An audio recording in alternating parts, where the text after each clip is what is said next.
I'm speaking with Pat Henry. Pat is one of the partners in Roses Unlimited in Lawrence, South Carolina, and we are in her, I'm going to call it working garden because somebody's working here all the time, but also, Pat, this is where you prune these bushes in certain ways so that you can have cuttings from them, I believe. That's true, and I call pruning shaping.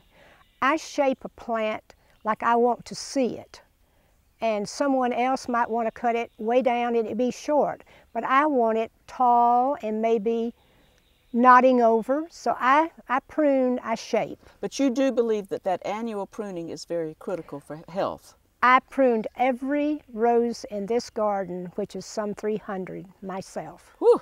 Because I knew what I wanted it to look like. Pat, also you have a lot of trouble with voles. Many rose growers do. So let's talk about your recipe for success, which is based on your soil type and your experience, and how you exclude those voles. So tell me how you get a rose out of the pot and in the ground. We dig the hole, and then we make a basket. And you make the hole, you said 18 to 20 Probably inches? 2 spades deep. Okay. And maybe wider than deeper. And we make a basket out of 1/4-inch hardware cloth. A bottomless basket? Bottom. Because they don't go deep. They go right around the surface. And that has stopped any problem in this garden. And I had a lot of problems. So you fit that down into that hole you've created. Right. And do you put amendments? Oh, yes. I start out with rotted barnyard manure mixed with good soil. Just the native soil? Well, it's our potting soil that we use at the nursery. That's what I use. Okay. And then about 6 inches underneath the plant, that's where I put a cup of lime, a cup of superphosphate 0,460, and a cup of Mills Magic Mix. And I take my glove and stir that around, and then put soil on top of that, and then so you put soil down in the bottom, then put that mixture, and then put soil, more of that mixed soil on top. I don't ever sit a rose down, right down on the mixture. I'd rather have some soil on top of that. Okay. And I believe in watering.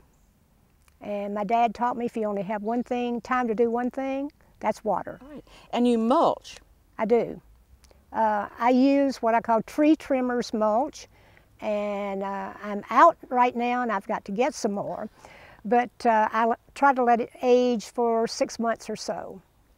And I also use manure in this garden too, around the roses. And do you have an annual feeding that you do? Do you put fertilizers around each plant each year? I do. Right after I prune, I use Epsom salts, and I use half of a cup.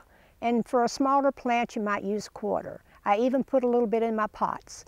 And then later on, I use 2 cups of Mills Magic Mix, which is an organic dry product, around each plant.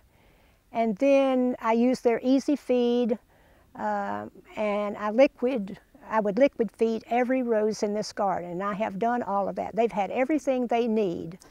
That's why they look so well. But you have been able to do very little spraying for disease, partially because of the Cordis rose, which is has great disease-resistant spread into it. But also, you've got such great sun and air movement. But occasionally, you do have to spray, you said, but not so frequently.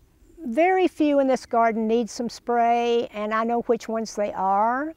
And I'm talking about a fungicide. Yeah, that's spray. the fungicide. I never spray an insecticide. I stopped that well over a year ago.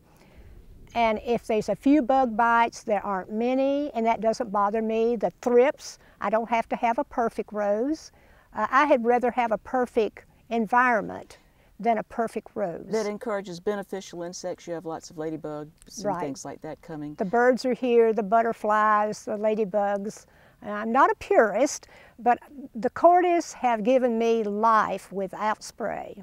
Well, that is a wonderful message for rose growers, because that means that people who don't have the help and the time and the passion that you do can have some lovely roses at their home. Absolutely. All right. Well, I want to thank you and Roses Unlimited for all y'all have done to make rosarians out of many South Carolinians and people across the nation. We've loved doing it. Thank you.